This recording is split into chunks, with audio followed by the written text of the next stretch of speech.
Baik, Bismillahirrahmanirrahim. Assalamualaikum warahmatullahi wabarakatuh. Alhamdulillah wassalatu wassalamu ala Rasulillah amma ba'd. Puji serta syukur kita ucapkan kepada Allah Subhanahu wa taala yang telah memberikan kita nikmat, taufik serta kesehatan sehingga kita bisa berkumpul kembali ya, teman-teman Safikers semuanya pada kesempatan malam hari ini di Invest Sharing ya, The Art of Muamalah pertemuan yang kedua, klasifikasi akad jual beli. Salawat serta salam selalu tercurah kepada Nabi kita Nabi Muhammad Sallallahu Alaihi Wasallam, kepada para sahabat, istri-istri beliau, dan insya Allah kita yang selalu menjalankan sunnahnya sampai hari kiamat. Baik, teman-teman Safikers semuanya, sekali lagi saya ucapkan terima kasih banyak sudah bergabung di Invest Sharing di pertemuan yang kedua ini ya untuk The Art of Muamalah ya. Kita di pertemuan kali ini kita akan membahas klasifikasi akad jual beli buat teman-teman Safikir semuanya yang mempunyai kitabnya. Kita akan bedah kitab Bughyatul Muqtasid jilid ke-12 sampai ke-15. Jadi silakan buat teman-teman yang punya untuk dibuka kitabnya. Insya Allah kita akan bedah kitab ini sampai 6 pertemuan bersama Ustadz Muhammad Abu Rifai. Dan saya mengingatin untuk teman-teman Safikir semuanya, di akhir sesi nanti di kajian kita mempersiapkan buat teman-teman Safikers ada hadiah kecil-kecilan lah ya untuk peserta yang bisa menjawab pertanyaan dari Ustadz dan pertanyaan terbaik gitu buat teman-teman yang ngasih pertanyaan terbaik gitu. Jadi pastinya jangan lupa untuk dicatat faedah-faedah dari Ustadz yang sudah disampaikan dan disiapkan pertanyaan terbaik ya tentunya teman-teman semua, dan boleh berbagi nih faedah catatannya di sosial media, dan jangan lupa untuk tag ke syafiq.id dan kasih tahu untuk teman-teman semua bahwa kajiannya ini gratis buat umum. Jadi siapapun boleh ikut ke The Art of Muamalah ini. Ingat ya, kita sampai pertemuan ke-6 nih teman-teman semuanya. Ini kita baru pertemuan yang kedua. Dan satu lagi saya mengingatin untuk teman-teman Safiker semuanya, sebelum kita mulai jangan lupa untuk follow semua sosial media dari Safik ya di syafiq.id buat dapetin semua informasi terkait ya kayak seperti ini ya, ada kajian, terus juga kita ada sharing seputar keuangan dan investasi yang sesuai syariah.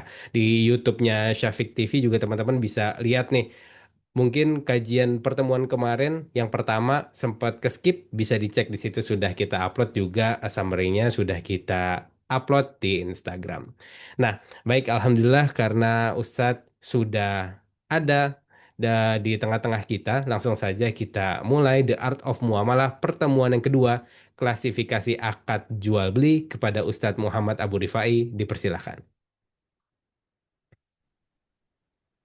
Baik, Bismillahirrahmanirrahim. Assalamualaikum warahmatullahi wabarakatuh. Alhamdulillah, wassalatu wassalamu ala rasulillah. Wala hawla wala quwata illa billah. Allahumma alimna ma yanfa'una wanfa'na bima 'allamtana wa zidna ilma.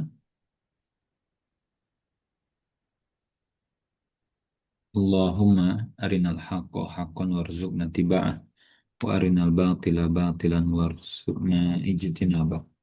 Bapak dan Ibu yang semoga selalu dirahmati dan diberkahi oleh Allah Azza wa Jalla, kita bersyukur karena di kesempatan malam hari ini kita masih diberikan nikmat hidup oleh Allah Azza wa Jalla. Dan kalau kita bicara investasi gitu ya, kita bicara tentang aktivitas-aktivitas compounding dan sejenisnya, maka sebenarnya kita sudah diberikan modal oleh Allah berupa modal hidup gitu ya.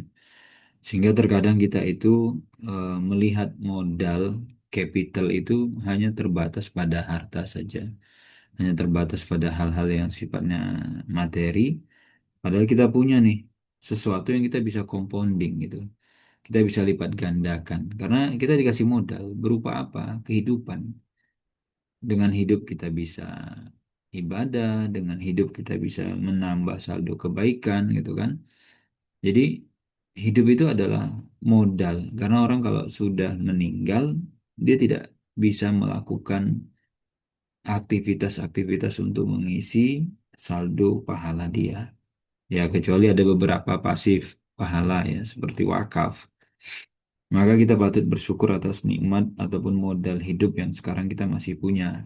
Dan kita nggak tahu kapan modal itu akan hilang dari kita gitu ya. Terlepas mungkin ada yang sakit atau kondisinya sedang tidak fit dan sejenisnya. Dan kita juga bersyukur hidup kita tadi masih bisa dikonversi gitu ya. Karena modal itu kan ada yang orang bisa konversi dia menjadi tambahan-tambahan hal-hal yang produktif, ada yang punya modal sebenarnya tapi tidak dia gunakan kan untuk sesuatu yang produktif. Sehingga ya sia-sia dia punya uang, dia punya harta, dia punya kehidupan, tapi tidak mendatangkan profit buat dia sendiri.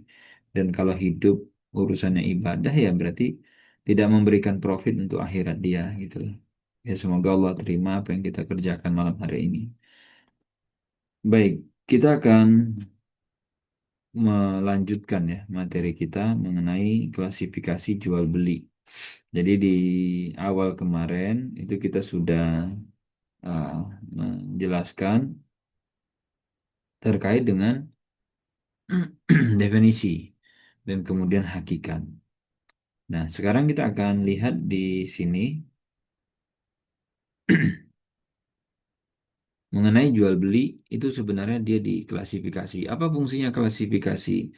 Ya, salah satunya memudahkan kita mempelajari, memudahkan kita untuk mengenali. Simple misalkan Bapak Ibu yang suka ngopi gitu kan. Kan kopi diklasifikasi kan berdasarkan apa? Minimal ada jenisnya. Oh, ini Robusta. Oh, ini Arabica. Oh, ini Liberica. Oh, ini dan seterusnya. Nah, itu fungsinya nanti setiap klasifikasi ada manfaatnya.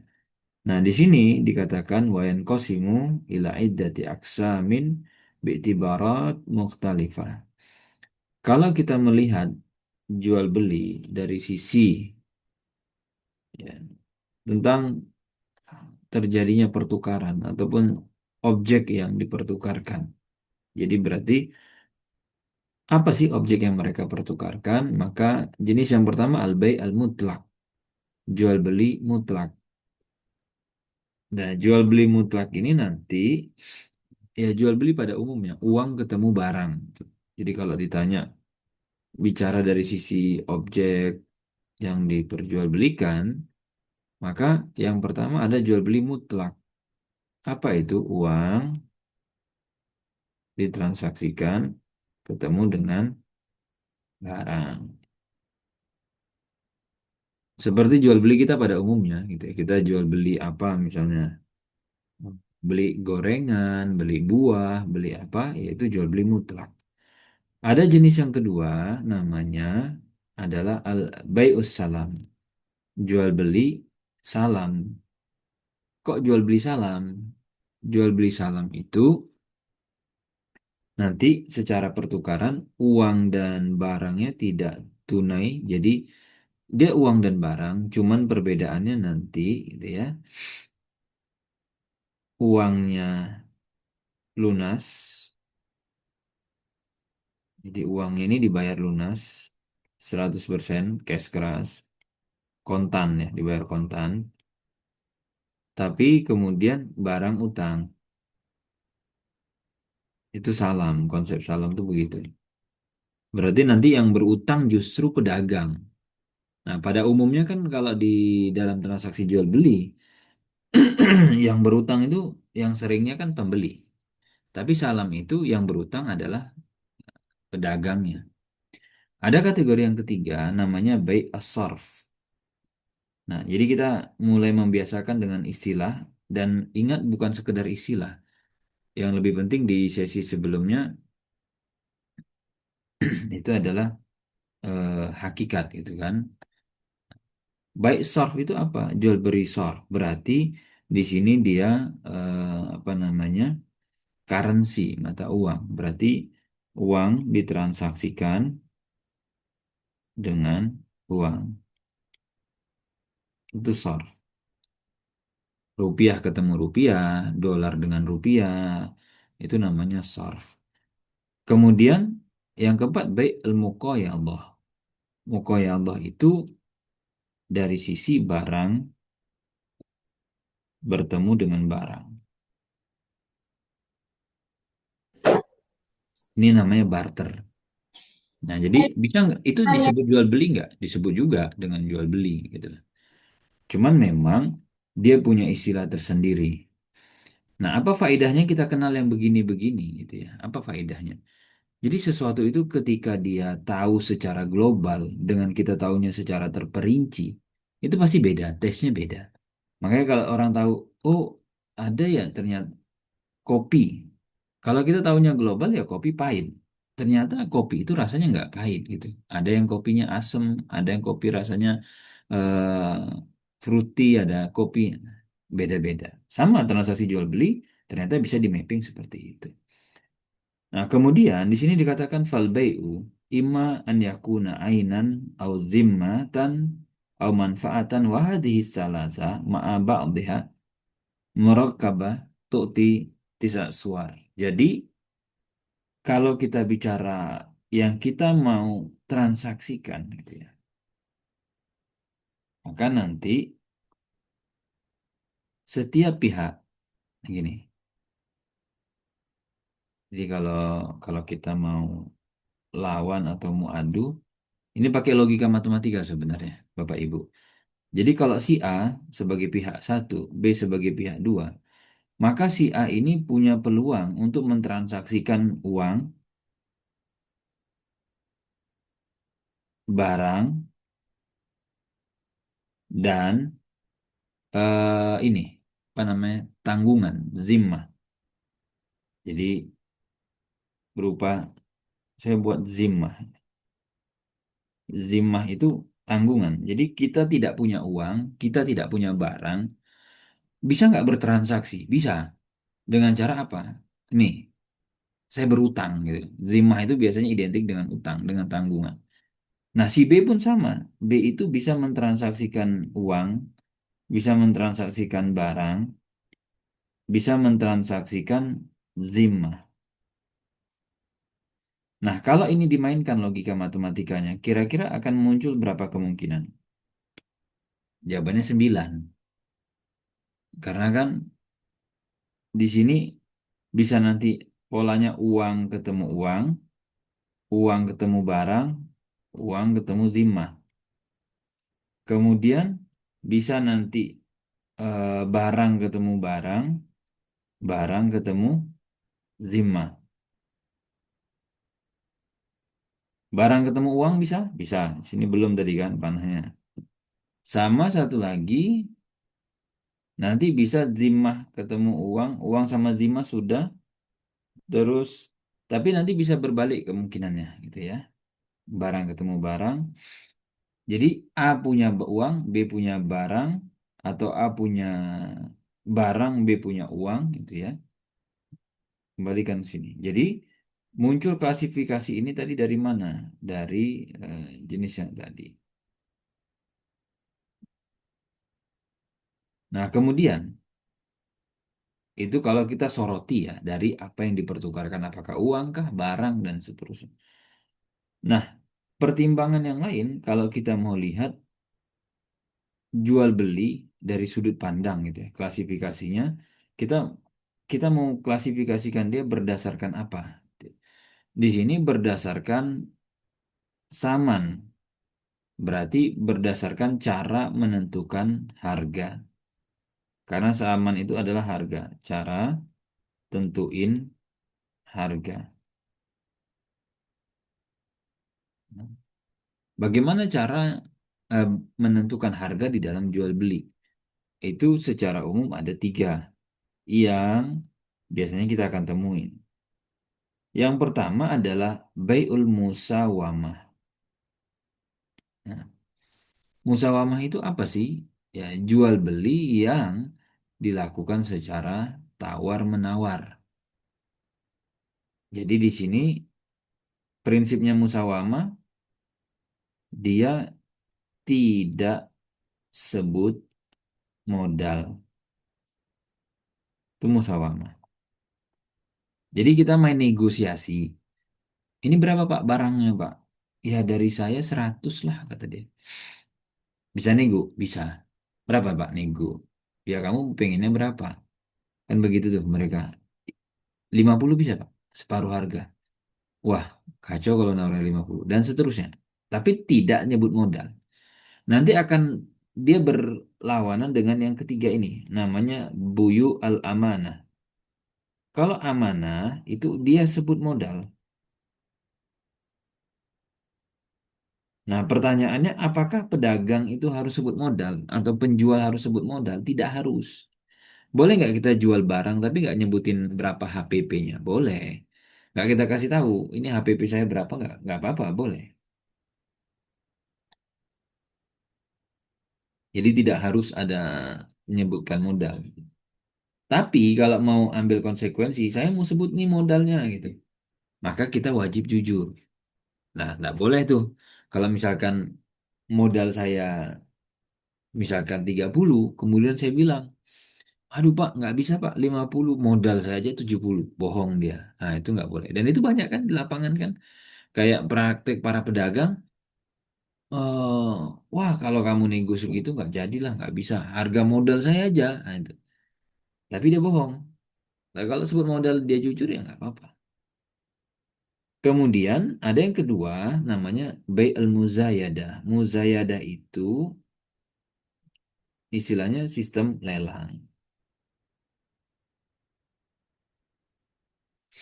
Jadi nanti dari mana ketemu harga? Jawabannya harganya tertinggi. Siapa berani kunci atau siapa berani kasih penawaran paling tinggi? Nah, itu lelang itu salah satu bentuk jual beli sebenarnya.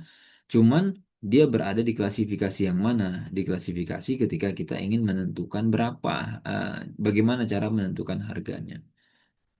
Jadi kalau ditanya, lelang boleh nggak? Boleh. Defaultnya begitu. Nanti transaksi itu baru menjadi bermasalah jika kan gitu ada unsur-unsur yang merusak. Lelangnya direkayasa, misalkan lelangnya dari awal sudah ditentukan siapa pemenangnya. Nah, itu kan pembahasan sendiri. Tapi kalau kita bicara basicnya lelang ya sah saja dan apa namanya dibolehkan gitu ya. Nah, kemudian yang berikutnya wabin nadhar ila tariqati taslimis zaman. Nah, sekarang kalau kita mau membagi gitu ya. Jadi coba perhatikan di sini sudah berapa klasifikasi tadi itu. Dari objeknya gitu kan, uang ketemu uang dan seterusnya. Lalu tadi dari cara menentukan harganya. Nah, yang ini kita mau membagi atau mengklasifikasikan jual beli dari cara taslim as-saman awi al-ajal. Jadi dari sisi waktu serah terima. Waktu serah terima. Nah, ada nanti muncul uang sama uangnya, uang sama barangnya tertunda, sama-sama tertunda. Ada nanti yang tertunda itu adalah barang, uangnya sudah lunas. Ada yang tertunda itu justru uangnya, barangnya sudah lunas. Nanti kita akan ketemu itu, gitu ya. Jadi ini kalau ditanya jual beli nggak? Iya itu jual beli. Contohnya apa? Yang konsekuensi dari sini, jual beli kredit. Nah, jadi kalau kredit itu sebenarnya transaksi kredit itu jual beli dari sisi mana? Dari sisi tertundanya uang. Jadi muajjal asaman itu kredit. Saya sudah nyerahin barangnya Pak ya. Bapak nanti DP-nya sekian, kemudian cicilan per bulannya sekian. Itu jual beli kredit. Secara default tidak ada masalah. Gitu ya. Nah, kemudian wabin nadhari ila al-hukmi asyari fatajiduhu yanqasimu ila anwa'in katsira. Kalau kita lihat dari sisi kajian hukumnya, makanya kalau mau dipreteli satu persatu jual beli itu panjang sekali perinciannya. Tapi dari situ pula nanti kita akan dapatkan faedah-faedah gitu ya. Nah, jual beli kalau dari sisi kajian syariatnya maka nanti ada jual beli yang munakid, ada yang jual belinya batil. Nah, kemudian ada jual beli yang sah, ada jual beli yang fasid atau rusak. Nanti kita akan lihat. Sehingga kalau ditanya jual beli saya sah enggak? Berarti, oh ini ada klasifikasi jual beli yang sah, ada klasifikasi jual beli yang tidak sah. Ada jual beli yang ini nanti eh, melanggar prinsip syariat, ada yang ternyata sejalan gitu ya. Itu juga part of jual beli sebenarnya. Tinggal kita mau diskusikan ataupun eh, kenapa mapping-mapping semacam ini nampaknya sepele tapi penting supaya hal-hal semacam itu tidak campur aduk di benak kita atau di kepala kita gitu ya. Jadi penting untuk memetakan jual beli. Sudah? Itu tadi klasifikasinya. Jadi saya belum pindahin ke sini ya. Belum catat. Intinya kita mau tinjau jual beli berdasarkan dasar yang mana itu bisa. Jadi ini eh, kalau kita lihat klasifikasinya, klasifikasi tadi berdasarkan apa? Misalkan dari sisi objek yang dipertukarkan. Dari sisi misalkan cara tentuin harga. Kemudian misalnya dari sisi waktu serah terimanya, dari sisi hukumnya, nah, dan seterusnya. Tentu masing-masing punya konsekuensi yang berbeda-beda. Berikutnya, kita akan lihat wa fi ma'rifati syuruti as-sihhati fi wahidin wahidin minha. Ingat pembahasan jual beli kemarin, kan topik utamanya tiga ya, atau empat. Nah, yang pertama mengenal klasifikasi. Kita sudah tuh diajak kenalan dengan klasifikasinya. Nah, sekarang kita akan lihat apa yang akan dibahas oleh Ibnu Rusdi di sini. Mengetahui syuruti sihah, syarat-syarat sahnya suatu transaksi jual beli. Nah, kalau kita bicara syarat sah, itu nanti dari sisi internal. Dan itu akan dibahas satu persatu. Di sini beliau menyebutkan ba'da zikri suwaril buyu al-mukhtalifah. Sudah disebutkan tadi beberapa klasifikasi jual beli. Beliau akan lanjut tuh menjelaskan apa saja syarat-syarat yang harus terpenuhi di dalam jual beli gitu ya. Supaya jual beli kita benar-benar sahih ataupun sah. Nah, kemudian kalau kita mau petakan syarat tadi secara umum akan ada tiga, baik dari sisi objek akadnya, dari sisi akad, kemudian syarat dari sisi subjek, syarat dari sisi objek. Jadi ini kalau bicara syarat sah nanti pembahasan utamanya tiga. Tinjauan akadnya, kemudian tinjauan objek yang dipertukarkan, dan tinjauan subjeknya. Berarti kalau subjek itu yang kita sorot people-nya gitu ya. Orangnya, pelakunya. Apakah dia penjual kah atau pembeli? Intinya orangnya, human-nya, people-nya.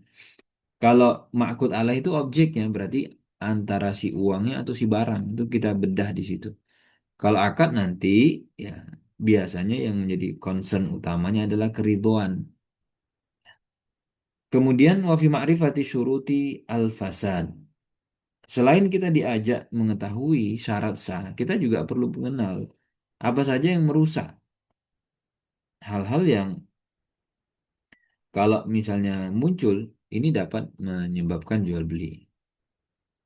Sebagai contoh di sini dikatakan al-aslu fil bai al-hil. Defaultnya, kalau secara default, yang namanya jual beli itu ya halal. Kemudian kalau kita mengatakan, Pak, mohon maaf, ini transaksi Bapak fasad, tidak sah, bermasalah. Mau tidak mau, kita harus bisa menjelaskan. Fala budda min wujudi dalilin ya dulu ala adami siha. Kenapa kok punya saya jadi nggak sah ya? Berarti harus ada alasan yang menunjukkan ini nggak sah, Pak. Ini sebabnya.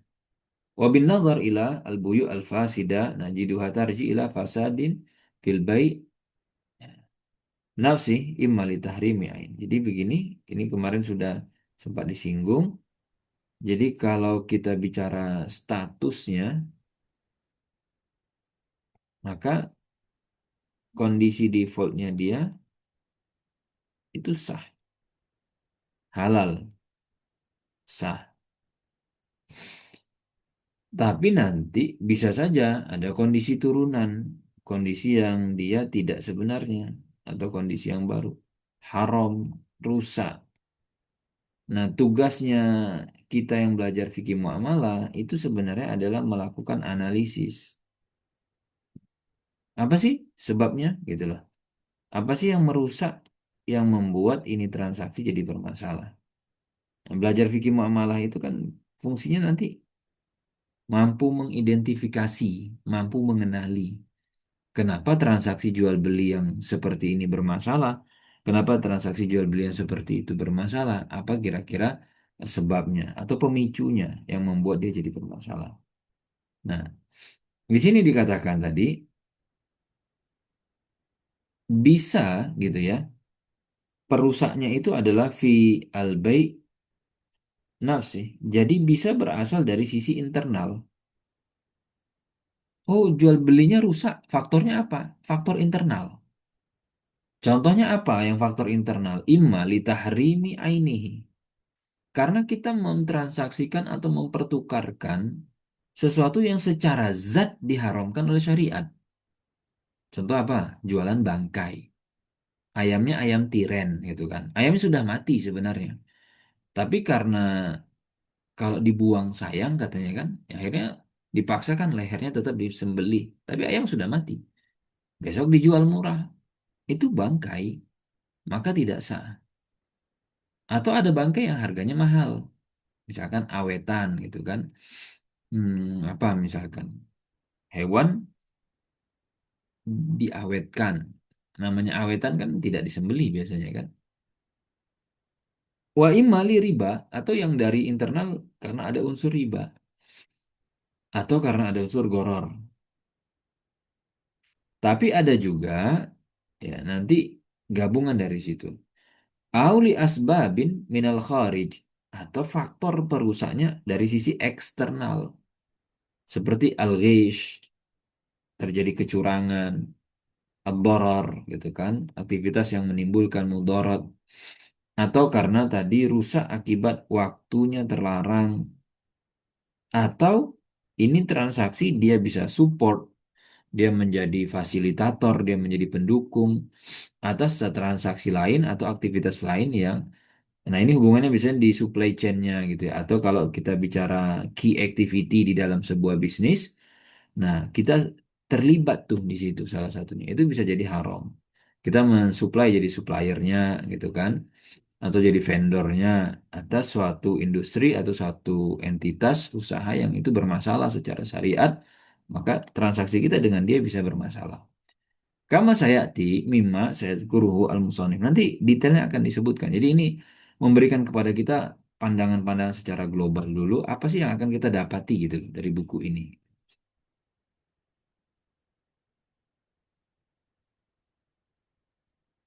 Nah, kemudian wa fi ma'rifati ahkami al-buyu as-sahihah.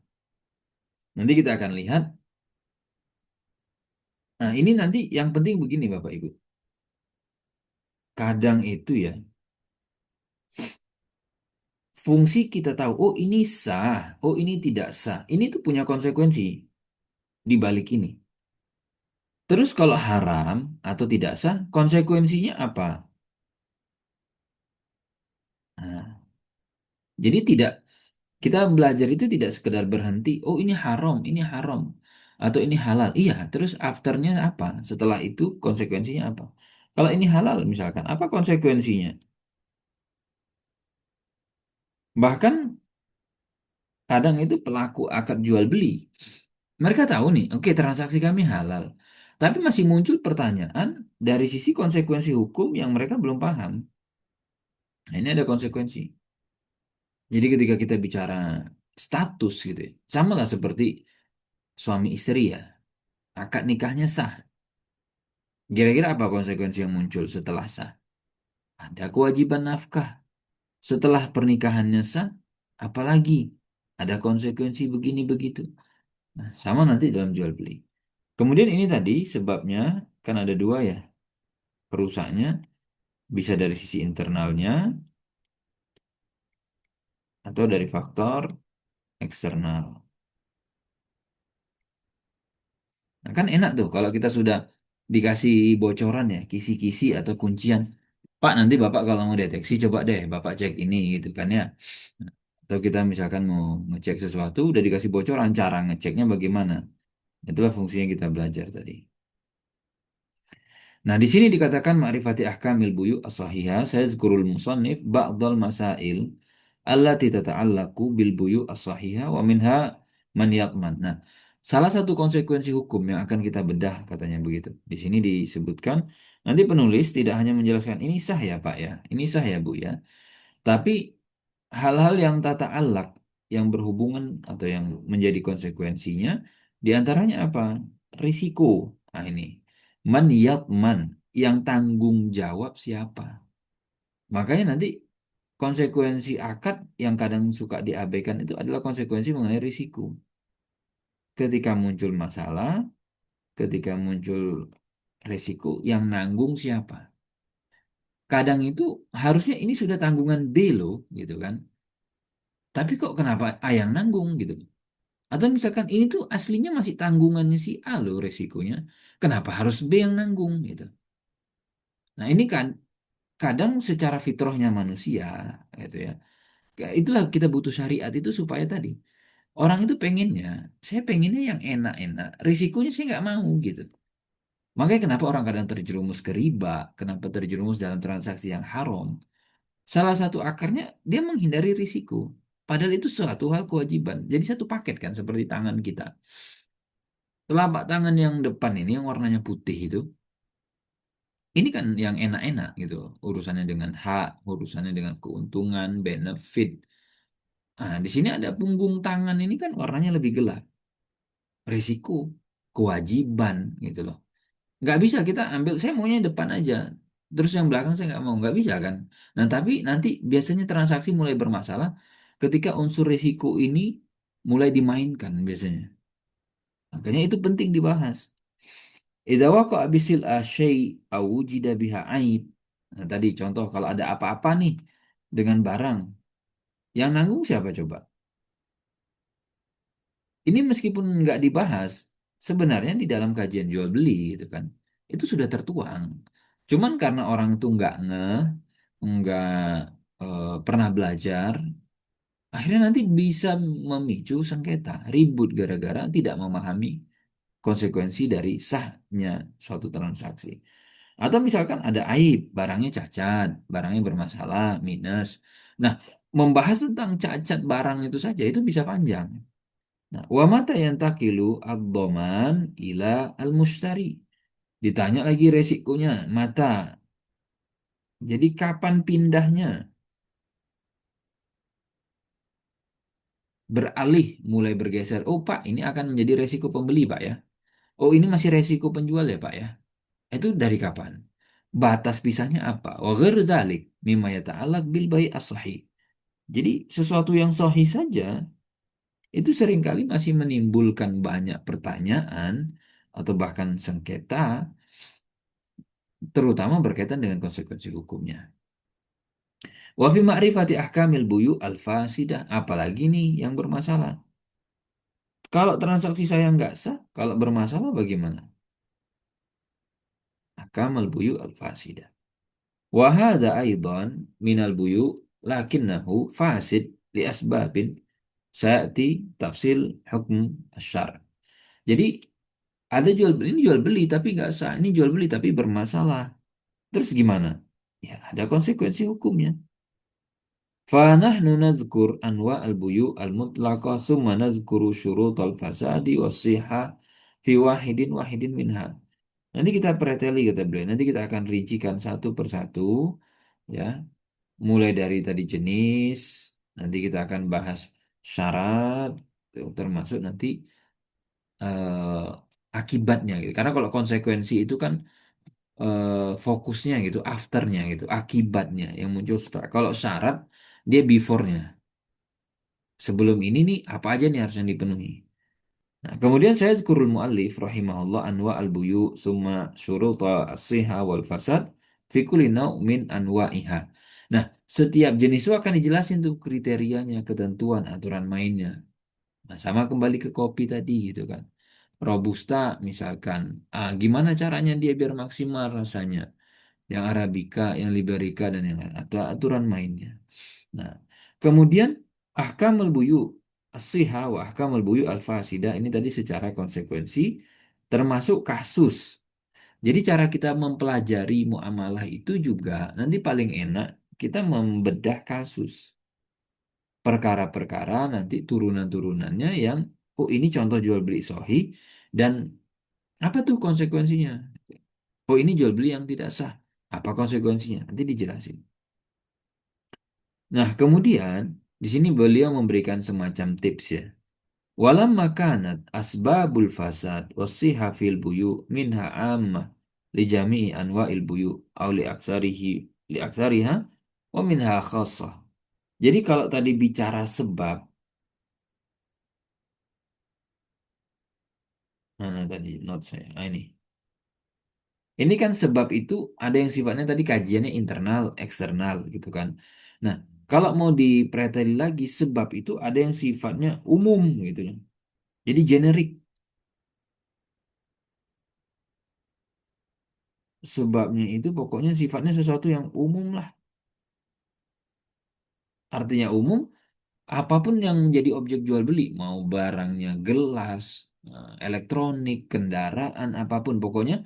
Nah, kalau muncul sebab yang umum tadi, itu biasanya memicu kerusakan atau membuat jual beli jadi bermasalah. Tapi ada sebab-sebab yang khusus. Nah, sebab-sebab yang khusus ini misalnya dia pada transaksi tertentu saja gitu ya. Jadi pada objek tertentu saja. Di objek-objek lain misalkan dia nggak masalah gitu. Dia nggak jadi masalah. Tapi di beberapa transaksi, beberapa objek, kalau ini tidak terpenuhi atau kehadiran dia bisa merusak. Jadi, nah yang paling krusial kan ini sesuatu yang umum nih. Jangan sampai kita transaksi tapi nggak paham. Ini kalau tadi bicara sebabnya. Jadi ada yang umum, asbabul fasadnya itu tadi sifatnya umum, minha ammah, dan kemudian tadi ada yang khassah, khusus. Wa kadzalikal amru fi ahkami as-sihah wal fasad iqtadan nadharu as-sinaiyu an nadhkura al-mushtarika fi hadhil asnaf al-arba'ani al-am min asbabil fasad wa asbabi as-sihah wa ahkami as-sihah. Jadi nanti kalau kita urutkan lagi kata beliau gitu ya.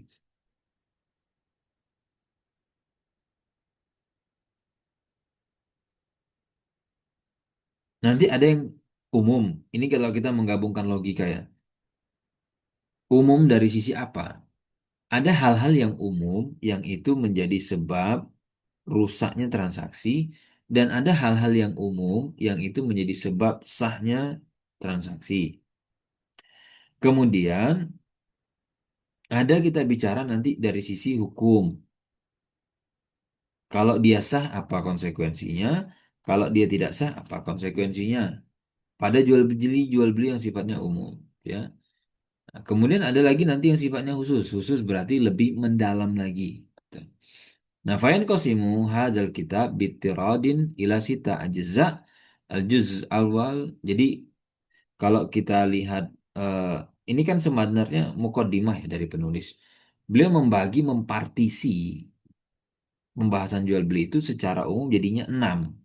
Jadi 6 part. 6 partnya. Part yang pertama itu adalah al-juzu al-awwal tu'raf fihi anwa'ul buyu al-mutlaqah. Jadi beliau menegaskan kembali untuk memperjelas urutan-urutan semacam itu. Kemudian yang kedua, wasan itu rafufi asbabul fasad. Ini diulang saja, tidak apa-apa gitu ya. Yang sifatnya umum pada jual beli, artinya fikuliha au aksariha. Disebut umum itu apa sih artinya kata Ibnu Rusdi? Pokoknya di setiap jual beli Kalau dia hadir, udah ngerusak sudah. Dan ini biasanya apapun, bahkan dominan mayoritas. Makanya dengan kita mengenali perusak-perusak akad itu akan membantu sekali apapun objeknya. Kita bisa menganalisis nanti. Idza kanat a'raf min asbab as-siha as-salis tu'raf fihi asbab as-siha fil buyu al-mutlaqah aidan ar-rabi nazkur fi ahkamil buyu. Jadi ini beliau menjelaskan ininya ya, apa sih namanya? Struktur pembahasan ini yang kedua. Kemudian tadi yang ketiga, sebab sihanya. Yang keempat, hukum jual beli yang sah. Terus yang kelima, hukum jual beli yang tidak sah itu seperti apa? Yang keenam, ini jual beli yang khusus. Nah, jadi kajian khusus-khusus itu kayak dia butuh semacam apa ya? Kayak case-case tertentu lah gitu ya. Nah, itu nanti di bab yang terakhir atau part 6-nya gitu. Nah, sekarang kita mau mulai nih part satunya. Al-juz'u al-awwal. Inna kulla mu'amalatin wujidat baina isnain fala yakhlu an takuna ainan bi ainin. Jadi beliau mulai masuk ke perincian.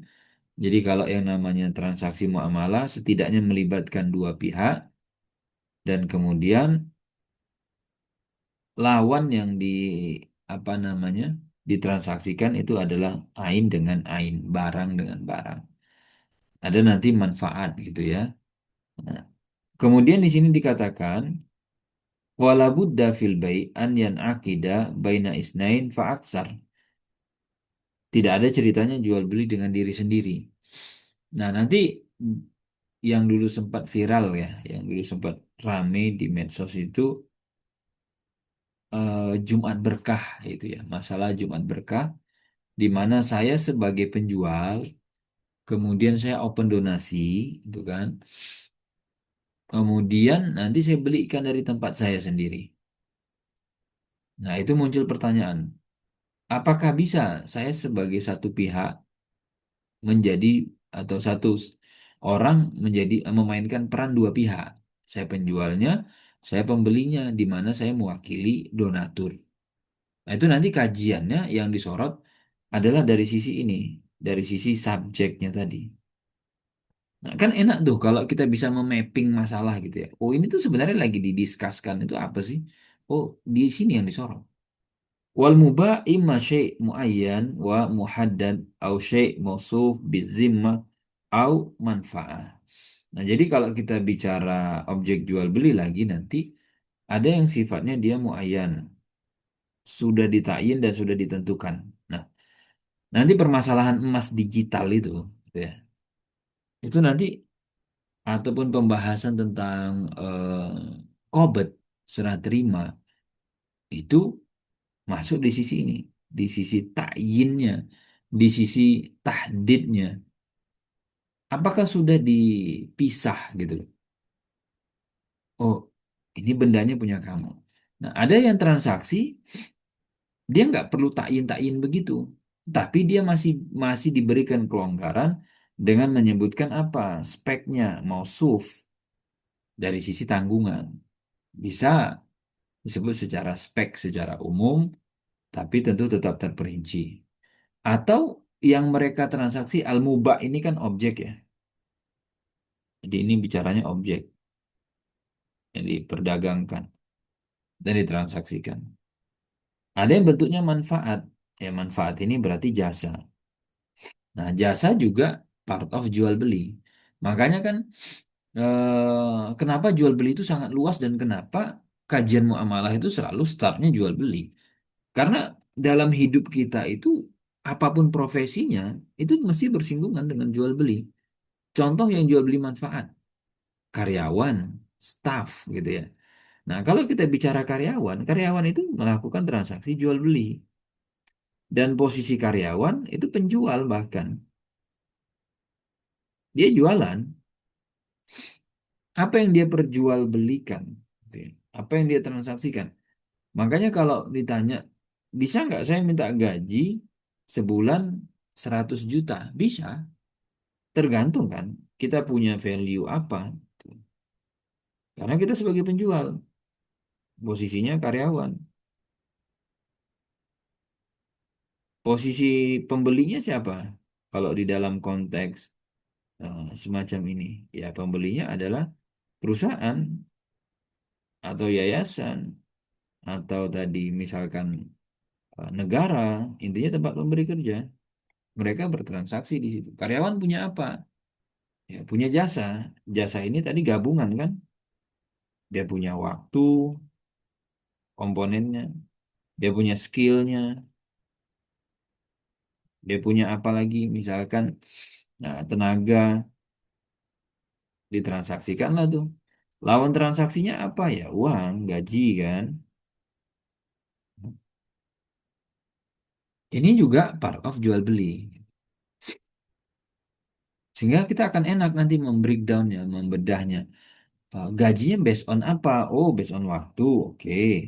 Terus atau ada gaji yang misalkan based on project, by target, by apa gitu. Sehingga kalau ditanya, boleh nggak saya gaji karyawan berdasarkan target penjualan? Boleh nggak gaji karyawan berdasarkan waktu yang dia pakai?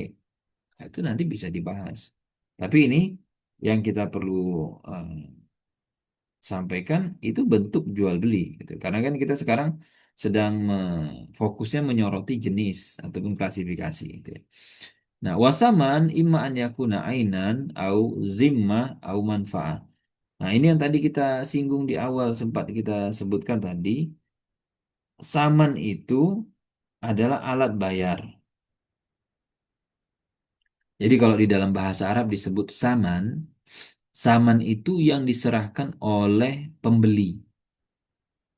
Kalau musman atau mubak itu yang diserahkan penjual. Sehingga bisa nggak saya sebagai pembeli, tapi alat bayar saya itu wujudnya ain. Ain itu barang. Bisa. Berarti saya mau beli sesuatu tapi saya bayarnya pakai barang. Bisa nggak? Bisa. Kalau penjualnya mau. Misalkan apa? Pak, bisa nggak saya beli satenya seporsi gitu kan ya. Tapi saya bayarnya Pak tidak pakai uang. Terus kamu bayar sate saya pakai apa? Ya ini saya eh, punya pepaya. Saya bayarnya pakai pepaya. Mau dia? Ya boleh, enggak apa-apa. Atau iya Pak, ini saya punyanya baju saya Pak sebagai alat bayar. Boleh. Itu namanya samanya adalah ain. Atau alat bayar dia adalah zimmah, tanggungan. Pak, bisa nggak saya makan sate, tapi kasbon? Bisa nggak makan sate, tercatat sebagai utang Pak? Nanti yang nanggung saya. Bisa begitu? Bisa. Atau tadi bayarnya pakai jasa. Jasa apa? Pak, saya makan sate, Pak. Bayarnya, saya cuci piring, Pak. Bayarnya apa? Saya jadi pelayan di tempat ini, Pak. Bisa begitu? Bisa. Dan banyak kan gitu. Jadi kayak kayak model-model transaksi seperti itu kita temui di lapangan. Makanya kenapa kajian tentang muamalah itu hal-hal yang sifatnya membumi gitu, membumi ataupun dekat dengan keseharian kita. Apalagi muamalah itu kan fikih harta. Kita nggak bisa lepas dari harta. Tinggal bagaimana orang itu melek dengan hal seperti ini gitu. Nah, kemudian yang pertama kita mau lihat tadi peluangnya faqauluhu ainan bi ainin. Jadi berarti si penjual menyerahkan barang, pembeli bayarnya pun pakai barang. Ini yang tadi kita bilang muqayadah atau barter. Ya, barter itu juga bentuk jual beli. Boleh nggak? Boleh. Misalkan saya punya motor, kemudian saya pengen beli mobil. Nah, saya bilang, Pak, bisa nggak mobilnya saya beli, tapi bayarnya pakai motor? Ya bisa, boleh. Kalau dia mau, mukoyabah. Atau apalagi yang lain, misalkan kita punya barang ketemu barang, itu namanya ain dengan ain. Jadi lawan transaksinya barang, kita pun menyerahkan barang.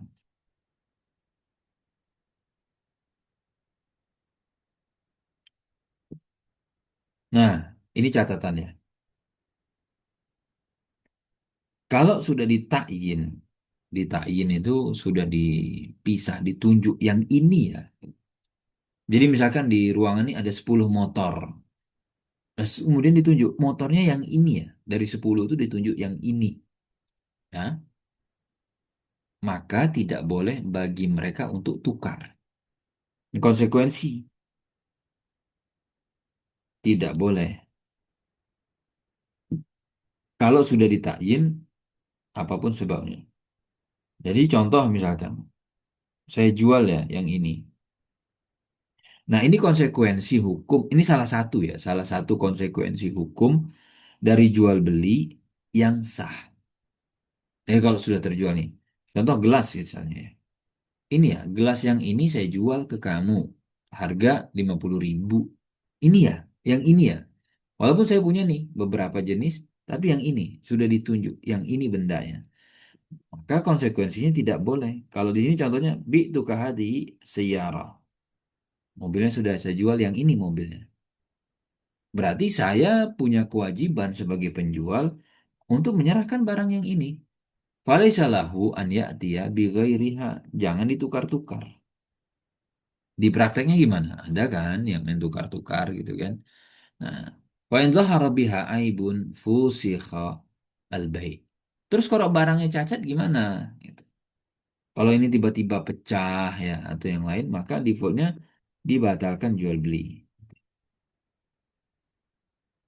Kalau tidak ada yang semisal ya. Kalau gelas kan biasanya semisal, tidak ada beda biasanya. Tapi kalau sudah ditakyin, saya maunya yang ini. Nah, biasanya itu barang-barang yang berbeda. Sama misalnya motor, sama-sama motor. Tapi kan plat nomornya beda tuh. Bisa plat nomornya beda. Atau bisa, apa ya, orang itu ketika nyobain nih, Pak ada 10 motor, Bapak cobain deh gitu. Nah, saya cocoknya sama yang ini gitu. Walaupun sama-sama misalkan motor Supra misalnya. Tapi beda. Nah, kalau sudah ditakyin saya yang ini, nggak boleh. Udah di lock tuh buat dia, gitu. Nah, wasaya tibayanuhu nanti akan ada penjelasan terkait dengan ini. Jadi ini kayak dikasih apa ya, teasernya lah. Kira-kira bocoran-bocorannya begitu. Nah, belajar itu sebenarnya menarik tuh kalau based on kitab-kitab detail seperti ini. Cuman memang kadang orang sabar nggak gitu ya. Bisa untuk proses-proses yang seperti ini. Nah, kemudian au ainan bisyai'in fi zimmah. Dia transaksinya barang tapi lawannya adalah sesuatu yang di dalam tanggungan. Gitu. Jadi tadi kalau yang pertama barang ketemu barang, jadi si A dia store barang, kemudian si B juga transaksinya adalah barang.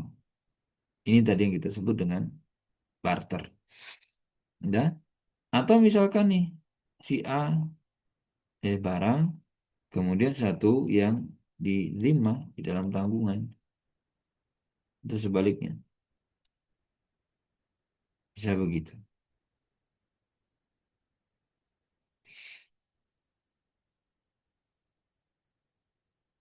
Nah, di sini dikatakan al-ain ma tamma ta'yinuhu bi syai'in mawsuf fi dhimma bi syart an yakuna mimma yang dhabitu bisifah. Jadi contohnya apa? Pak, ini saya beli dari Bapak ya. Misalkan apa tuh? Hewan kurban atau apa? Kurma. Disebutkan speknya kan, ketentuannya. Yang begini Pak ya, yang begini, yang begini, begini, begini, begini, begini, begini. Tek, saya bayarnya pakai mobil saya yang ini. Nah ini Pak, Bapak bawa mobilnya. Ini bayarannya.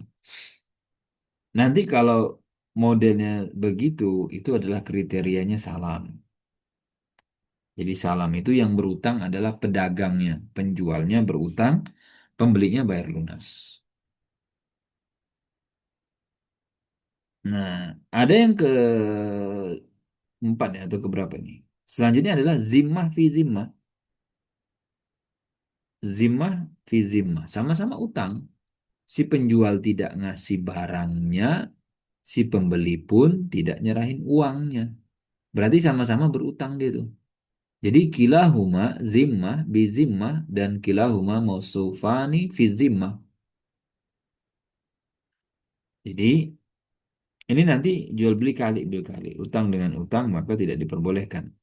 Wa kullu wahid min hadhihi salasa imma nasi'atun wa imma najizun. Jadi dari tiga ini kalau kita kombinasikan lagi, ada yang dia itu diserahkan secara tertunda atau kontan. Ada yang kontan, ada yang eh, tertunda ataupun kredit.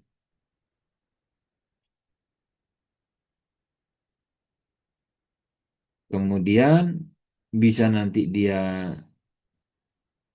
kontannya dari dua pihak atau nanti kontannya dari satu pihak. Bisa begitu, ya. Nah, yang menjadi sorotan yang mana? Kalau sama-sama tidak kontan dari dua pihak. Nah, di sini beliau menyebutkan fa'amma an-nasi'atu. Kalau sama-sama nasi'ah, sama-sama tertunda, penjual tidak menyerahkan barang atau penjual bahkan belum punya barang. Pembeli tidak bayar lunas atau pembeli tidak bayar itu. Maka ini tidak boleh. Fala yajuzu bi ijma' la fil ain wala fil zimmah. Tidak boleh. Ini catatannya. Jadi kalau kita tidak punya barang, kemudian kita bilang tuh, kamu mau nggak beli mobil dengan spek begini, begini, begini, nanti saya jual. Saya nggak punya barangnya. Kata dia, oke, nggak apa-apa, saya beli. Dan pembelinya nggak bayar, nggak lunasi itu. Maka ini nggak boleh. Jadinya utang dengan utang. Jadi masih ada tuh penjualnya punya barangnya, atau pembelinya ada uangnya dan dia bayar. Salah satu minimalnya.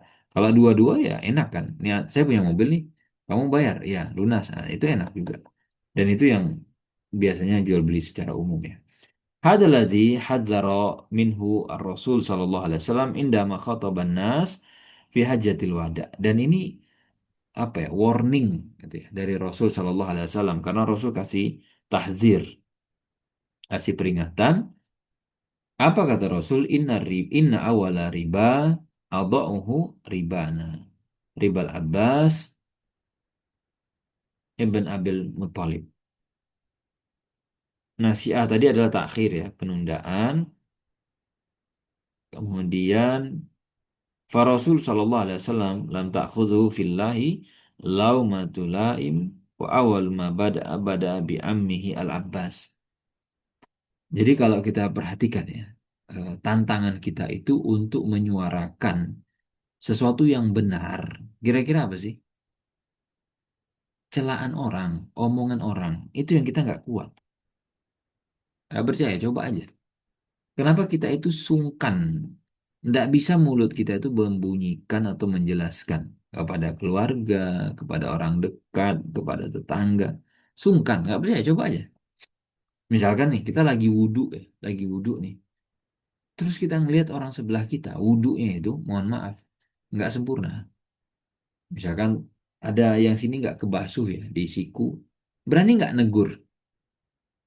Atau ngingatin, Pak, mohon maaf, itu air wudhunya belum nyampe Pak sikunya Pak. Ini masih sampai sini. Kalau bisa dibasahin Pak sekalian. Berani nggak bunyi? Yang mana semua sepakat gitu. Itu ibaratnya pengetahuan dasar yang sifatnya umum yang namanya wudhu itu nyampe siku kan. Dan ini nggak nyampe. Coba bunyi nggak sama kita itu? Nggak bunyi. Kenapa? Nggak enak. Nanti takutnya bapaknya marah. Nanti takutnya tiba-tiba dia naik tensinya. Kan begitu.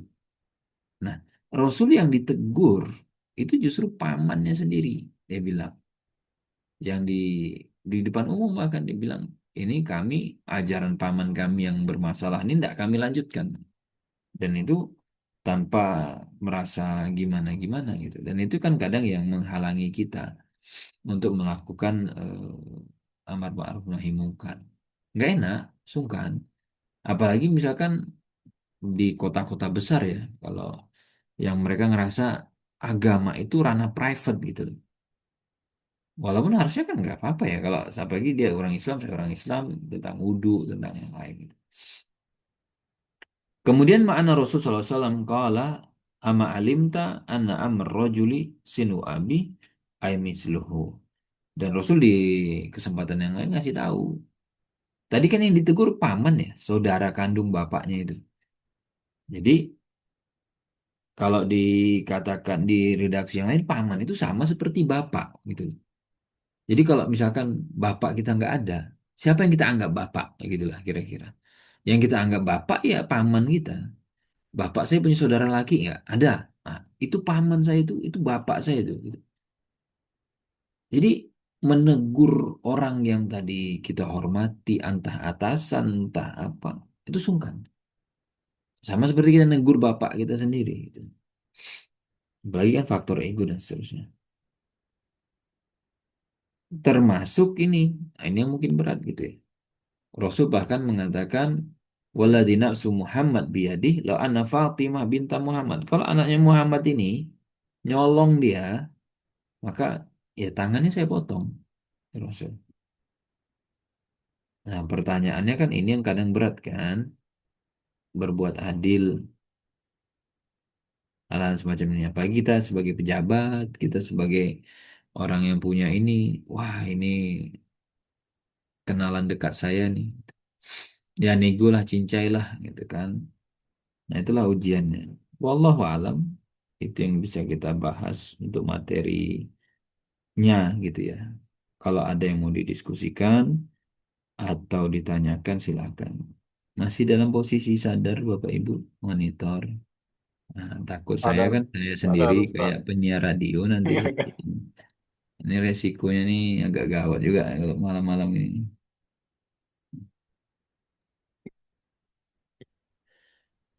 Baik, syukron Ustaz atas materi yang sudah disampaikan untuk teman-teman Ranger semuanya yang sudah menyimak kajian pada kesempatan malam hari ini.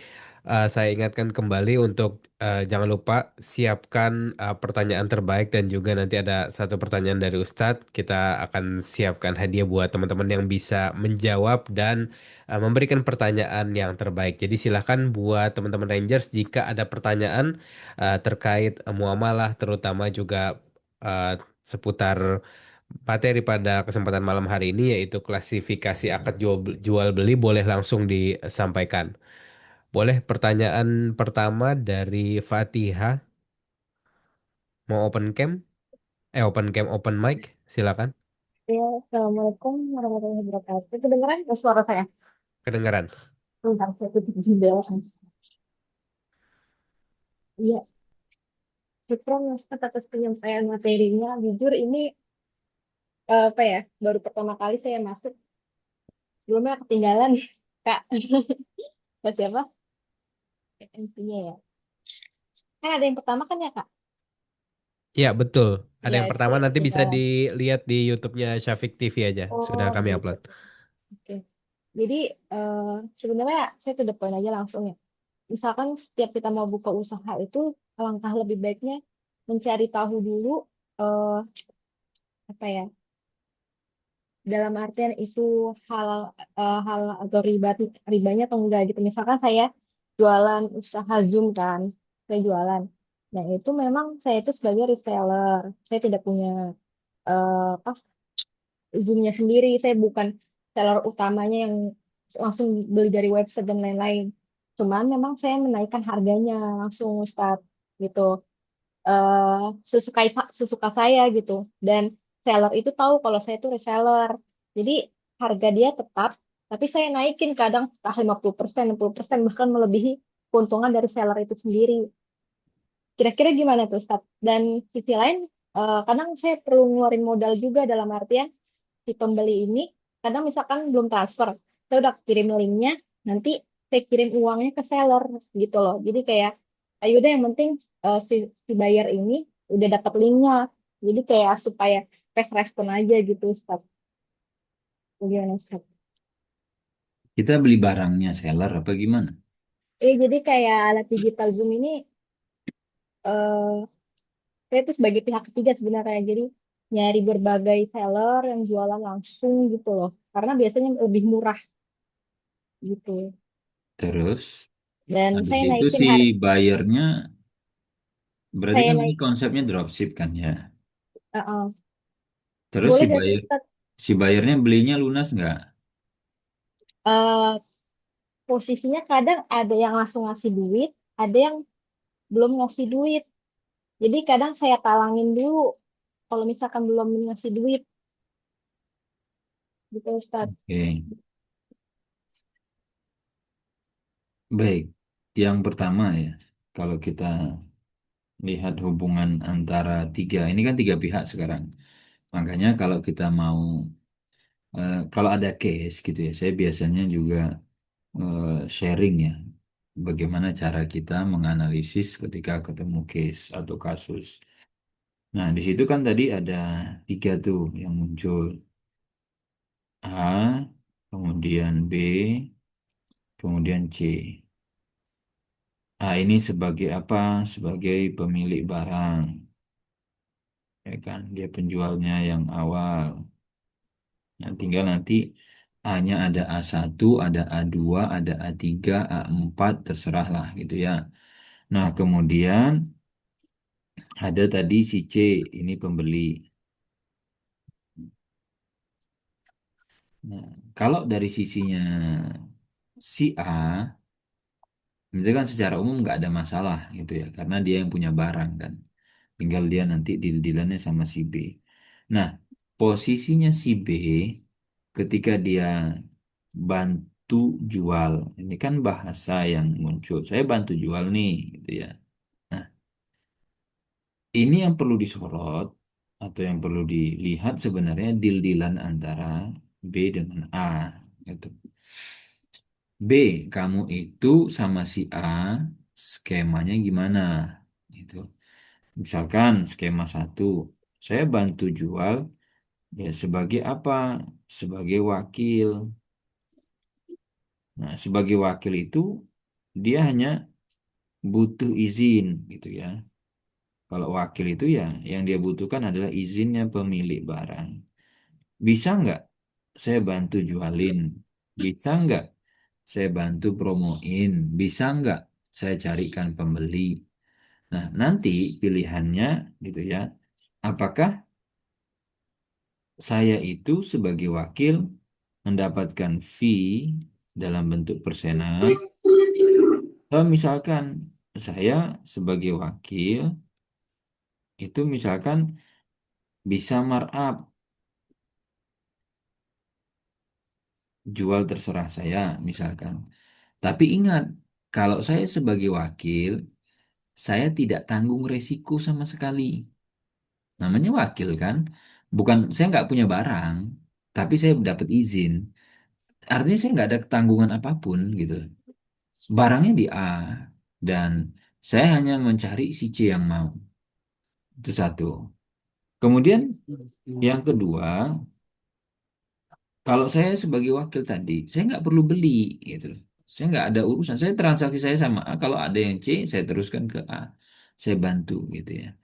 Nah, kalau seperti ini nanti posisinya hubungan kita dengan C, misalkan ya, C mau beli, bisa nggak kita jual C bayarnya DP atau C mau COD? Bisa gitu.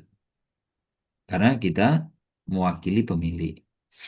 Nah, tapi kalau tadi kita harus membeli gitu ya, atau kita tidak dapat izin untuk menjual kembali dan yang lain, berarti posisi kita sebagai apa? Sebagai penjual. Ini berarti posisi kita awalnya pembeli dulu, ya. Kemudian kita berubah menjadi penjual. Permasalahan di sini, kalau saya sebagai penjual, kalau saya tidak punya barang itu, definisi tidak punya barang itu apa? Barangnya tidak ada di saya, gitu ya. Tapi kalau saya sudah beli, barang sudah sampai, walaupun saya belum bayar sama si A, itu sudah punya. Nah, kalau penjual, posisinya dia tidak punya barang. Nah, apa bedanya poin satu, poin dua? Kalau poin dua, resiko di saya. Barangnya hilang, barang itu rusak, barang itu bermasalah, saya tanggung jawab. Jadi C tuntut saya gitu. Tapi kalau di poin kedua, poin satu tadi, C nggak tuntut saya. Kan saya hanya meneruskan si A gitu. Nah, jadi kalau di sini ya dia harus punya barang. Kalau misalkan saya nggak punya barangnya, masuk skemanya salam. Bisa skema salam kalau tadi, ini kalau kita rinci lagi, dia punya barang, ini berarti jual beli biasa. Artinya hubungan dia dengan si C tidak tidak C tidak bayar lunas pun tidak apa-apa, boleh saja. Sebagaimana di kita punya barang, orang mau cash bond ya boleh. Nah, kalau tidak punya, saya mau jadi penjual, tapi mau main skema dropship seperti tadi. Saya nggak punya barangnya. Nah, yang dijual apa? Spek yang dijual, spek detail. Cuma nanti kalau ini mau ditransaksikan, ini tidak boleh dicicil dari si C-nya. Ini C harus bayar kontan, lunas, gitu. Ini harganya 1 juta, ya bayarlah dia 1 juta. Nah, bedanya kan kalau wakil, dia butuh izin, dia terikat. Jadi kita harus konfirmasi, apa-apa konfirmasi. Bisa nggak kalau barang kamu saya bantu promosikan, tapi harga jualnya terserah saya. Yang penting dari kamu sekian, misalkan. Izin dikasih, ah, bebas. Tapi kalau misalkan dia bilang, oh nggak bisa, kalau mau jual ya ikut harga pasar saya sekian. Nah kalau di sini kan dia bebas. Dia tadi mau kasih eh, harga berkali lipat dan yang lain. Dia nggak perlu izin-izin kan. Yang penting saya bisa dapat barang itu berapa, saya jual berapa tuh urusan saya. Itu dapurnya saya gitu. Kira-kira seperti itu secara umum. Jadi posisi kita, makanya nanti harus dibedakan ya, harus dibedakan antara bahasa bisnis gitu ya, dengan bahasanya muamalah. Dari sisi apa sih? Hakikat. Jadi, kenapa saya jelasin seperti itu? Karena takutnya orang bisnis memahami, oh saya wakil kok. Bentar, kamu paham nggak konsekuensi wakil dalam konteksnya muamalah gitu loh. Bukan wakil dalam konteks yang kamu pahami sebagai pedagang, bukan konteks istilah wakil yang dipahami dalam bahasa bisnis gitu kan. Nah, saya nanti kalau nggak disampaikan agak bahaya. Termasuk bantu jual. Saya bantu jual, bentar. Konteks bantu jual yang dipahami itu gimana? Gitu. Karena nanti sering ada gap di bagian ini. Gitu. Aslinya kamu sebenarnya bukan bukan wakil loh, aslinya itu penjual. Gitu. Berarti kan ikut aturan mainnya penjual. Sebelum dia punya barang, dia harus beli dulu. Ada aturan main lagi di situ. Kira-kira seperti itu. Wallahu alam. Syukran Ustaz. Ya, Baik, lanjut ke pertanyaan berikutnya ada Mas Budi Jatmiko. Boleh open mic-nya?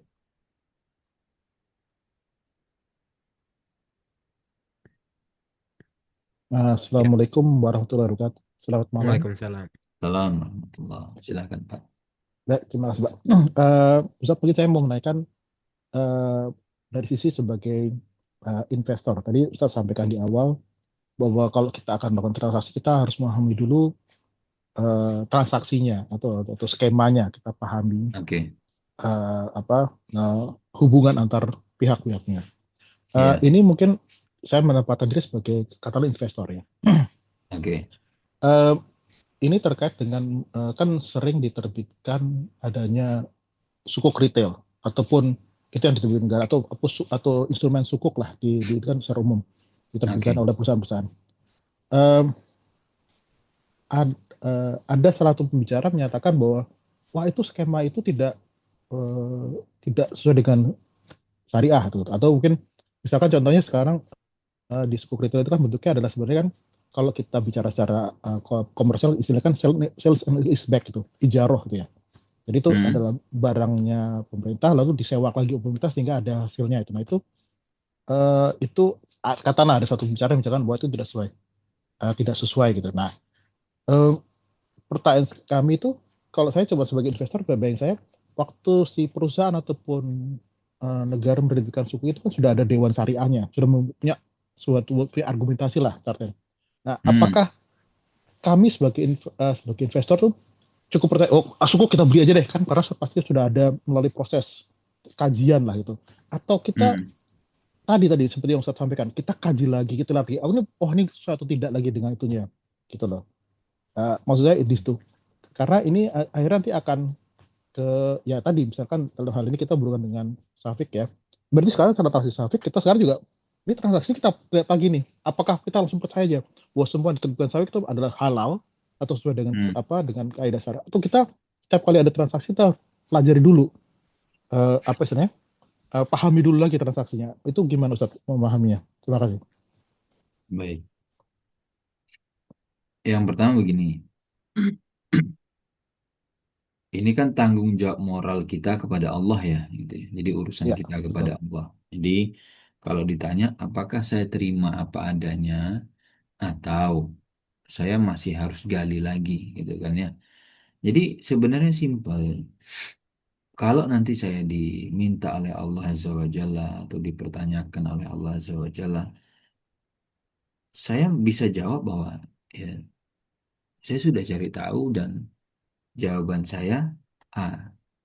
Gitu. Hmm. Berdasarkan apa yang saya ikhtiarkan, apa yang saya upayakan gitu. Jadi kalau tadi kita bicaranya ikhtiar gitu ya, kan ikhtiar nih. Ikhtiar apa? Untuk cari tahu. Ya. Cari tahu tentang apa? Tentang tadi skema, cari tahu tentang misalkan status dan yang lain ya secara hukum dan seterusnya.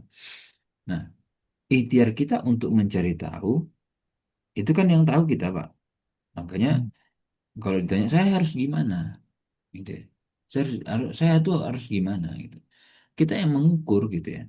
Jadi misalkan sudah maksimal nih upaya saya. Menurut saya yang saya lakukan sekarang saya sudah maksimal kok gitu loh. Nah, atau misalkan ya saya sudah merasa mungkin cukup ya. Atau saya merasa ikhtiar saya untuk menggali, untuk mencari tahu kayaknya saya masih kurang deh gitu. Itu dulu yang jadi itu yang tahu kan pribadi kita. Kenapa? Kenapa jawaban pertama saya adalah ini? Karena ini urusannya antara kita dengan Allah Azza wa Jalla gitu. Hmm. Sehingga kita bisa approve sama Allah, ya Allah, ini saya sudah lakukan gitu loh.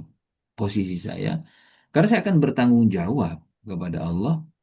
Kalau misalkan tadi ya dari apa yang saya pahami dan seterusnya penelusuran saya merasa ini sudah maksimal. Ya sudah, selesai urusannya. Makanya kalau tadi Pak bertanya, kalau saya ikut DSN aja gimana? Ya nggak apa-apa. Kalau memang, Hmm. nah cuman kan ketika muncul, kenapa kok ada ustadz mengharamkan gitu kan ya? Kenapa Hmm. di sini malah dibilang nggak boleh atau yang lain? Akan muncul tanda tanya tuh jadinya kan. Jadi kalau Bapak merasa enggak, saya sudah merasa cukup dan hati saya merasa tenang. Nah, nanti kan indikatornya, Pak ya. Salah satu apa namanya? Itu hati masing-masing. Jadi istafti kolbak.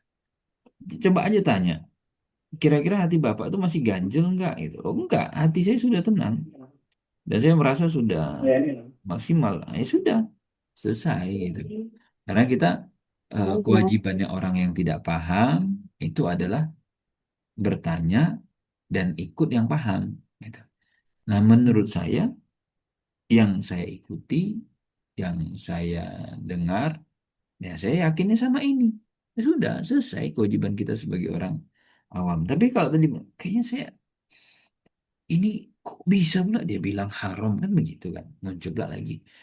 Oke, saya jadi kurang maksimal nih menggali dan seterusnya. Nah, itu kalau Bapak bertanya tentang apakah saya harus udah cukup percaya seperti itu atau saya harus harus gali, harus kepo, harus atau gimana. Itu ya. Itu jawabannya kurang lebih seperti ini. Nah, kemudian kalau Bapak tadi bertanya mengenai eh, terkait dengan suku gitu kan. Ini kan Jadi muamalah itu Pak logis gitu ya. Muamalah Hmm. itu eh, kenapa ya? Kenapa saya memilih fokus di muamalah dan waris itu karena saya tipikal orang yang logis gitu. Jadi harus bisa dijelaskan sebab akibat dan kemudian dia harus bisa di mapping patternnya gitu ya, eh, ke pola dengan baik, kemudian jawabannya pasti, logik. Itu kenapa saya suka di muamalah dan waris. Karena saya bisa menjelaskan ke audiens, saya bisa menjelaskan itu dengan penjelasan-penjelasan yang bisa dinalar oleh akal. Dan saya kenapa nggak suka salah satunya ngajar gitu ya, fikih nikah misalkan. Itu bagi saya tidak jawabannya tidak A, tidak B, tidak pasti gitu ya. Jadi tergantung-gantung dan kadang membingungkan. Baik. Kalau tadi kita mau petakan tuh, apa bedanya obligasi ya dengan suku?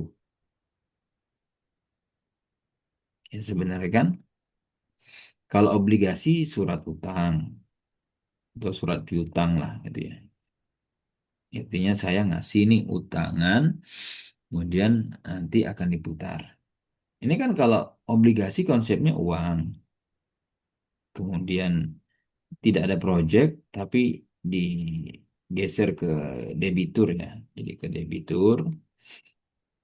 Nah, nanti dari debitur itu akan balikan tuh dalam bentuk apa? Ya balik lagi kan pokoknya plus bunga kuponnya gitu ya. Nah, ini kan konsep dasarnya si si obligasi gitu ya. Terserah nanti modelnya gimana. Nah, orang yang dibilang investor tadi ketika dia bermain di apa namanya instrumen-instrumen yang berbasis utang ya, kan dicari ininya sebenarnya kan. Itu sebagai returnnya lah mereka gitu. Nah, sukuk kan dibahasakan sebagai apa? Obligasi syariah kan begitu. Nah, apa yang membedakan antara dia dengan obligasi biasa yang konven itu? Ya, dia bukan surat piutang kan sebenarnya. Dia adalah surat ataupun bukti kepemilikan. Bedanya sukuk dengan saham, kalau saham dia neracanya masuk kita sebagai owner, saya sebagai shareholder di neraca entitas kan, di neraca perusahaan secara holistiknya, secara utuh. Jadi satu perusahaan bisa punya sekian banyak project. Tapi kalau sukuk biasanya dia part of saja di satu project kecil gitu ya, di satu unit um, ibaratnya lingkupnya lebih kecil dari saham, biasanya begitu. Nah, kerangka berpikir sukuk itu seperti apa sih gitu ya? Ya, uang yang kita setor atau yang kita punya sebagai investor, nah dia akan masuk ke dalam project gitu loh.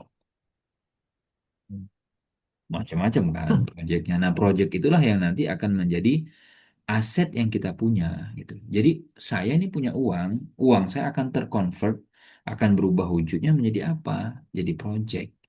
Terserah proyek itu nanti apakah gitu kan ya, saya membeli barang itu, lalu kemudian cara saya untuk menghasilkan keuntungan atas aset tadi dengan saya sewakan atau dengan cara saya jual kembali. Nah, itu kan nanti ya, intinya dari proyek itu Hmm. dia akan menghasilkan laba, keuntungan. Nah, inilah yang akan balik ke saya. Kan begitu kira-kira. Ya. Nah, kemudian kalau muncul tadi misalkan analisis ya bahwa sukuk yang dimainkan misalkan itu sifatnya fiktif misalkan. Kan bahasanya Hmm. fiktif. Karena di sini sebenarnya yang terjadi bukan jual beli real, tapi jual belinya fiktif. Kenapa? Karena yang dijadikan sebagai underlyingnya, yang sebagai project atau sebagai asetnya adalah misalkan bandara, gitu ya, Ya. atau misalkan aset publik. Pertanyaannya,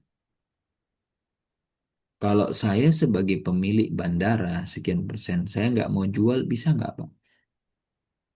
Nggak bisa kan? Hmm, Nah, nggak. jadi konsekuensi jual belinya tidak muncul di situ.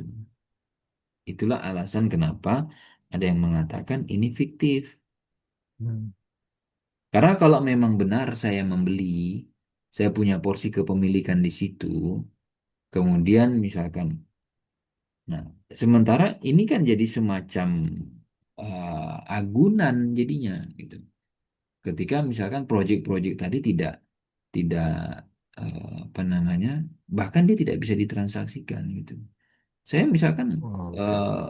jadi misalkan nih proyek bandaranya gitu kan ya, eh, kita sepakat nih, udah bandara nggak usah kita, misalkan yang membeli ini kongsinya 1.000 orang atau 1.000 orang nih kemudian rapat, kan bandara punya kita nih sekarang kata dia kan, udah gini aja Ya, deh, bandara kita kelola sendiri, ngapain kita sewakan? Bisa nggak begitu? Nggak bisa, karena ini tidak bisa dikuasai. Sehingga muncul pertanyaan, jadi sebenarnya itu memang betul jual beli atau jual beli yang fiktif, hmm, pura-pura. Nah, jadi nanti yang sorotannya ke situ. Kalau ya, dia ternyata tidak muncul konsekuensi hukum daripada jual beli, nah ini kan jadi tanda tanya sebenarnya kan muncul laba ini dari mana gitu. Itu kalau apa namanya Bapak bingung gitu ya. Dalam artian ya. bingung, poin masalahnya itu di mana gitu kan. Nah, biasanya sukuk-sukuk yang tadi dia kayak balik kepada defaultnya, atau ini obligasi sebenarnya, cuman Ya. packagingnya, cuman kemasannya dibahasakan dengan sukuk, di package dengan obligasi syariah. Bapak fokus aja ke sini, ke Hmm, project. Karena yang membedakan, ibaratnya mesin uangnya itu di situ, gitu loh. Jadi oke. ini uang saya. Nah, kalau ditanya project itu punya siapa? Macam-macam kan. Nah, cara kita create profit itu kan macam-macam. Ini saya punya aset, mau saya jual kembali, saya punya aset, saya produksi, saya mau sewakan begitu. Nah, bisa nggak? Kalau saya nggak mau sewain nih, kita markup aja harganya, atau kita tahan dulu proyeknya, sudah tahan. Besok setelah ada kenaikan jual. Jadi Hmm, bermain, fokus aja di situ. Sama nanti kalau Bapak bertanya, misalkan skema-skema investasi yang lain itu. Nanti akan kelihatan karena kalau kalau dia berbasis utang piutang, proyek-proyek itu jadi kayak alibi saja. Proyek-proyek hmm. itu hanya kamuflase saja, fiktif dia. Nah, konsekuensi hukum tidak muncul di situ. Ya, Kira-kira seperti itu. ya. Jadi kalau boleh sedikit Ustadz, kesimpulan saya tadi dari penjelasan Ustadz, kita tuh sebagai investor juga harus berilmu ya, bahwa tidak tidak hanya kita, ya tadi Ustadz sampaikan tadi, kita bisa saja percaya pada katakanlah dewan syariah ataupun siapapun yang memberikan rekomendasi, tapi kembali kepada kita sendiri, kalau kita tidak tidak mau belajar atau tidak memahami juga, kita juga salah juga gitu. Gitu kalau salah. Oh iya, Pak. Iya. Hmm. Makanya kan Siap. begini, saya itu yang sangat saya sayangkan, bahkan saya sampai ini belum terwujud ya. Apa sih namanya? Saya mau bikin sekolah investor sebenarnya, karena saya melihat Hmm. saya banyak menemukan ya. Saya basic saya itu hukum Islam, Pak. Hmm. Ya, basic saya itu hukum Islam. Kemudian saya karena memutuskan untuk belajar atau fokus di muamalah untuk bisa mendeliver gitu ya. Muamalah itu dengan baik. Saya sampai harus belajar ilmu bisnis gitu. Hmm. Bukan untuk apa? Karena memang audiens saya itu banyak pengusaha. Sehingga paling tidak saya harus memahami, ya ada istilahnya, oh bisnis model kanvas, oh nanti ibaratnya ada key activity, ada key resources, ada key apa, istilah-istilah semacam itu. Sama satu lagi saya harus belajar ilmu keuangan gitu. Nah dulu saya sebelum belajar ini saya sulit mendeliver karena ada gap gitu ya antar bahasa kitab dengan bahasa orang lapangan. Gitu. Jadi ketika ya setidaknya minimal saya tahulah basic dasar. Oh, neraca. Laporan keuangan tuh ada yang jenisnya neraca, balance sheet, ada yang jenisnya, nah fungsinya balance sheet itu nanti apa yang mau dianalisis, Hmm. rasio apa yang mau kita lihat. Kemudian nanti ada jenis laporan itu ternyata cash flow gitu kan ya. Oh, ada arus kas untuk mengcapture setiap pergerakan uang. Oh, ada jenis laporan keuangan itu nanti yang jenisnya misalkan eh, tadi laba rugi itu kan, loss profitnya gitu kan. Nah, dan kemudian nanti dan seterusnya gitu. Nah, untuk mendeliver itu. Sehingga kalau tadi kita mau tanya apa namanya putuskan apakah investor itu perlu belajar? Wajib, Pak. Kenapa? Hmm. Kalau di dalam aktivitas uang itu kan cuma tiga. Yang pertama, aktivitas untuk mendapatkan. Nah, bagaimana cara saya mendapatkan? Aktivitas kedua itu cara menggunakan. Nah, ini kan sebenarnya ada aktivitas ketiga sebenarnya mengembangkan. Nah, Hmm. kalau kita bicara teritorinya investor itu mereka di sini. Investor yang beneran loh ya. Dalam Ya. artian memang banyak uang nganggur dia dingin gitu kan. Nah, investor tuh di sini. Adapun yang hanya bermain di domain satu, dia tukar, dia punya waktu, dia punya tenaga, kemudian kepake lah untuk kebutuhan-kebutuhan dia. Itu belum butuh tuh ilmu-ilmu investasi. Dan kita akan ditanya gitu loh oleh Allah Azza wa Jalla terkait dengan harta tadi min aina iktasaba dan fima anfaqo gitu loh. Dan kalau kita bicara dan saya banyak ketemu ya eh, orang ini punya duit sebenarnya, tapi yang dia pahami bahkan kadang dia pun nggak paham dengan skema bisnis itu aneh menurut saya. Jadi dia paham dari sisi bisnisnya dan ketika saya tanya kok ada orang tuh nggak paham dia injek itu modal skemanya ini Hmm. berapa lama balik modalnya, kemudian nanti resikonya dia nggak ngerti ini masalah menurut saya. Sama yang kedua tadi dari sisi fikihnya, dari sisi muamalahnya, halal haram dan seterusnya. Itu akan dimintai pertanggungjawaban. Kalau Bapak tadi ngerasa saya sudah all in, sudah totalitas sih mempelajari apa namanya proposalnya. Nah, di sini juga jadi PR gitu. Makanya saya tidak dalam ranah mengkritisi DSN atau enggak, tapi karena Hmm. memang ada orang yang memang di kapasitas dia ya tadi. Makanya saya kembalikan. Kalau Bapak merasa cukup dan yang lain ya sudah, nggak bisa kita paksakan gitu. DSN punya ijtihad sendiri gitu kan. Ya. Baratnya ya kita apresiasi dan kita hargai ijtihadnya mereka gitu. Cuman kalau ini kan forum belajar kan ya gitu. Ya. Apa namanya? Makanya saya lebih senang ketika diminta sharing gitu di forum belajar karena di forum belajar itu saya bisa buka apapun tanpa masalah. Beda di ranah fatwa. Fatwa itu orang butuhnya jawaban praktis. Dia nggak mau diajak mikir kadang. Nah, tapi Hmm. kalau di Betul. forum belajar seperti ini orangnya mau diajak mikir. Disuruh bernalar, disuruh apa, di kita jelasin panjang lebar tuh mau dia. Memang Hmm. perbedaannya di situ aja sih gitu. Dan aneh kalau investor nggak mau belajar. Itu tuh menurut saya Hmm. aneh. Gitu. Makanya pernah sampai saya guyoni tuh. Ada ibu-ibu, saya punya uang dingin sekian ratus juta, tapi saya bingung investasi yang halal gimana. Saya jawab satu, ibu kurang ilmu, saya bilang. Berarti saya harus Hmm. belajar. Iya, ada satu, saya bilang, kok nggak belajar, transfer aja uangnya sama saya bilang. Nggak pusing, saya bilang. Biar saya yang belajar. Gitu. Makanya kalau nggak mau pusing, jangan jadi orang kaya, gitu. Nggak mau belajar fikih zakat, nggak mau banyak kan. Saya tuh terlalu sering mendengar saya ditipu sama klien, sama teman saya sendiri uang ratusan juta ya. Hmm. Saya bilang, heran saya gitu. Kok bisa kamu tuh duitmu banyak, tapi tidak punya keinginan untuk upgrade keilmuan tuh udah pasti Pak hilang Pak Angus. Kayak kemarin tuh ada teman dekat di sini.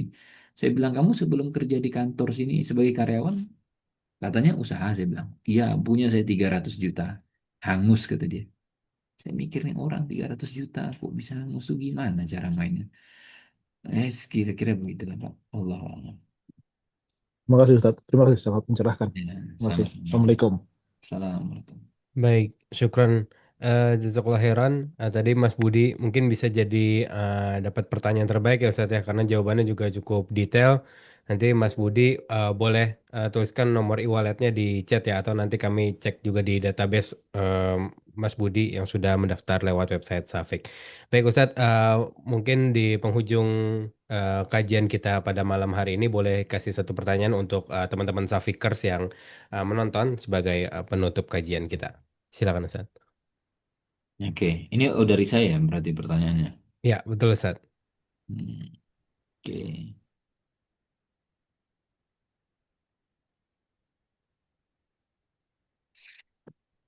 kalau dari saya apa yang mau ditanyakan tadi itu? Hmm,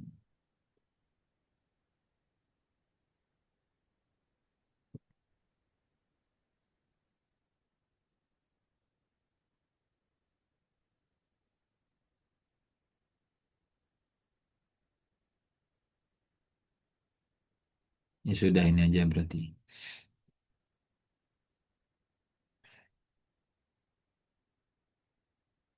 Apa bedanya jual beli salam dengan mukoyaboh?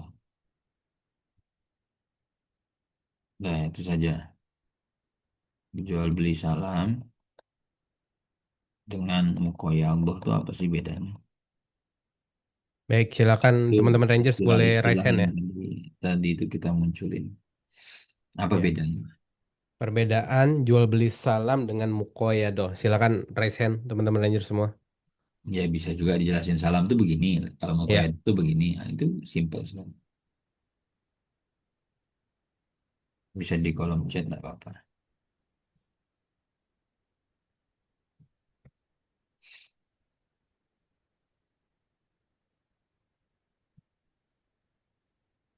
ya, silakan.